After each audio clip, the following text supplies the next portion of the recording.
Again, my name is Robert Ruiz, and I'm the demographer for Arlington County. And by the way, before I begin the presentation, I'll let you know that Kevin Matthews, who works over at Planning, has been taking advice from the webmaster and everyone at Library. And so he's actually applying some of the technology that Libraries has been talking about. So this is actually going to be recorded, and I guess eventually the presentation is going to be synced with the audio so it can be available online. So what we'll be talking about, or I'll be talking about, is the general demographics, such as the growth in the population, the characteristics, and also some commuting data, which right now with rising oil prices is very relevant. Justin will cover development trends, employment and forecasts. In terms of the county, you'll all be glad to know that it's been growing. Since 2000, it's grown by about 9%. Currently, in 2008, we estimate that the population is 206,800. So it's been growing at a decent pace, 9%. Going into the future, what we foresee is that the county is going to grow to 242,500 by 2030. From this current year, that represents about 17% growth from 2008. Of course, not all the growth happens uniformly throughout the county. Some areas see more growth than others. That's all based, population growth is driven to some extent by construction, by residential construction.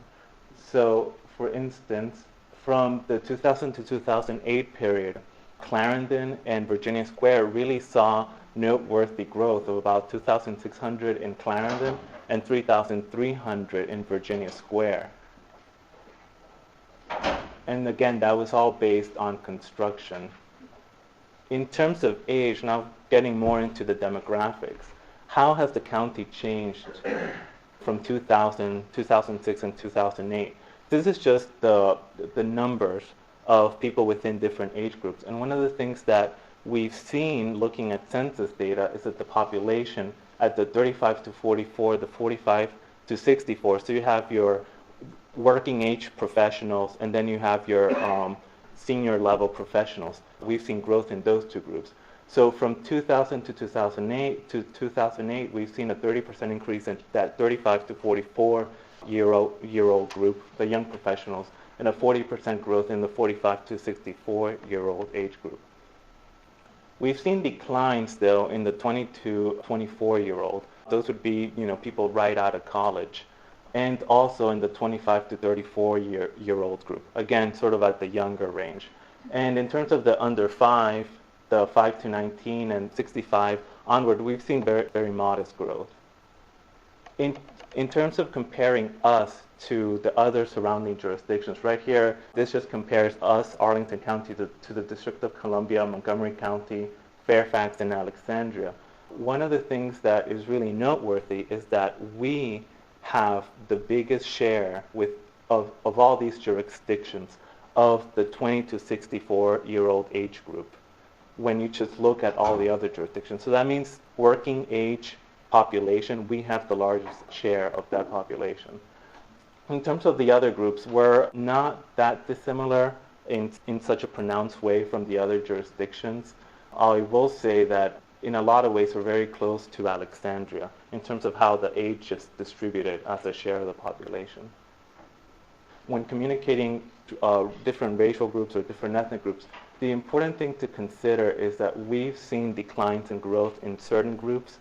One of the things is that in the white Anglo population, we've seen a growth of about 14% from the 2000 to 2006 period, and in the Asian Pacific Islander population also.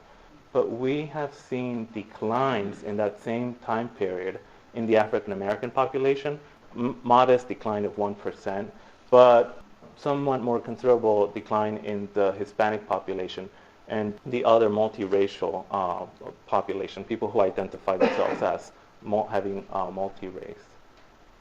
In terms of just looking at us compared to other jurisdictions, again, looking at the District of Columbia, Montgomery, Fairfax, and Alexandria, one of the things that you quickly see just looking at that table is that we have, even though we've had declines in the Hispanic population, as a share of the population, when you compare it to the share of the populations of all those other jurisdictions, we have one of the biggest shares of Hispanics for any jurisdiction, about 16%.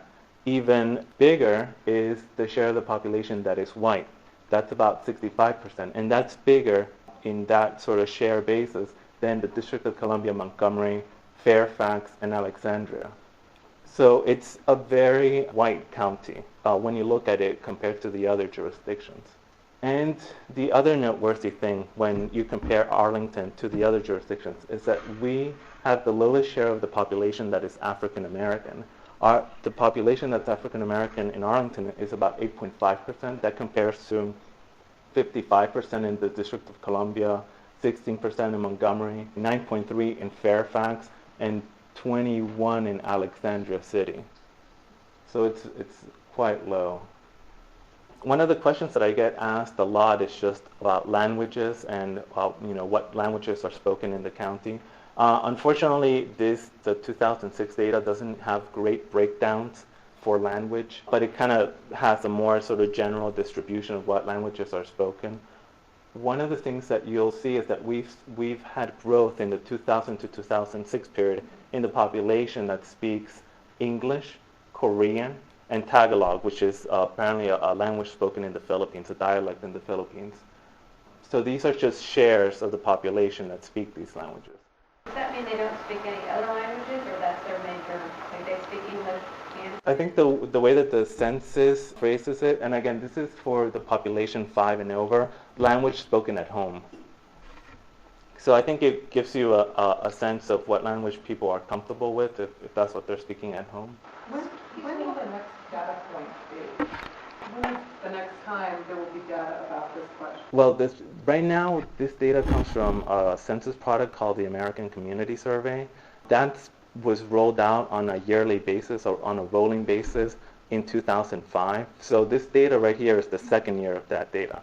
But we expect that by 2010, they will have gathered enough of a big of a sample that they can give us the sort of more exact breakdowns. Like, this is extrapolated.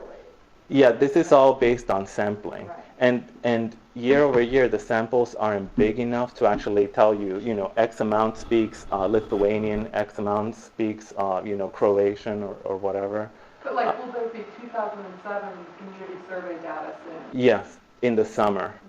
Usually it's around probably July or August that the data comes out. So 07 data will be there, but it'll be till 2010 that we'll get those really good breakdowns. Would it be fair to say then if 70% speaks only English, would that be fair to say then that about 30% of our population don't speak English? No. This is language spoken at home. So it could be people that are self-identifying themselves like in my own household. In school, I would speak English, but when I came home, we spoke Spanish. So it's just that the way the question is phrased, language spoken at home. Is there a way we don't know how many people, just for us to help communicate appropriately, how many people don't speak English? Yes, they do have that. They have a data set called language isolation. If anyone's interested, I could get you that data. They do have it, and they also have a ranking of language proficiency for English. So that data is available. Yeah. Yes. I'll email that to everyone. And just to get back to the presentation, and so we've seen that decline in the Hispanic population, even though you don't have to only speak Spanish to be in this data set, but you do speak it at home. Just as we've seen that decline, we also see the decline in people who speak Spanish or Spanish Creole, French, including Patois from Haiti, Creole, Cajun, other Indo-European languages, and Vietnamese. So again, just comparing us so that we have a benchmark to see how are we like other counties or different from other counties. We are distinct in that we have the greatest share of the population that speaks Spanish and Tagalog. So even though our numbers compared to other counties for the Hispanic population or the Spanish-speaking population might be small, when you see it as a share of the population, as a percentage of the total population, so you see that it's actually quite considerable, even though we've seen declines in that population.